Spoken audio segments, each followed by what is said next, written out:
हमारे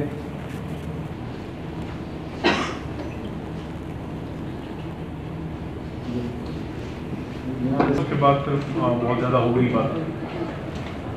तो इस बार जे पुलिस ने ये डिसाइड किया कि आपको बाई एयर भेजा जाए ताकि आप जल्दी कम से कम टाइम जो है ट्रैवलिंग में स्पेंड करें और ज़्यादा से ज़्यादा टाइम जो है वहाँ पर साइट सीइंग में या बाकी जो हमारे नेशनल मॉन्यूमेंट्स हैं उनको देखने में व्यर्थ करें। हमारे साथ आपके जो हमारे जो DSP साहब हैं रमेश साहब, वो जाएंगे। हमारा दिल्ली वगैरह में जो टाइप है वो भी हो चुका हुआ है। कोई भी तकलीफ आपको हो, कोई परेशानी हो, हमारे जो है रोज़ शाम को लिखें, तो बनाएं।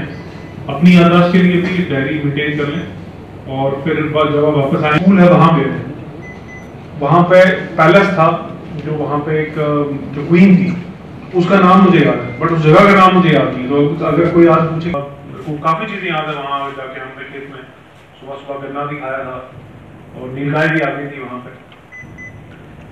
लेकिन जगह का नाम याद नहीं था। जम्मू एंड कश्मीर पुलिस के द्वारा ऑर्गेनाइज किया जा रहा है। इसकी टेस्ट टूर की हमसे ये शायद होगी कि हम बाहर की चीज़ देख पाएंगे, जो हमने नहीं घूमे हैं जिस स्टेट में वो हम इस टूर की वजह से हम उस स्टेट घूम पाएंगे। काफ़ी अच्छी जगह वहाँ पे है, बाहर हम भी घूम पाएंगे। ऐतिहासिक जगह भी है वहाँ पे और हम काफ़ी अच्छी जगह है जो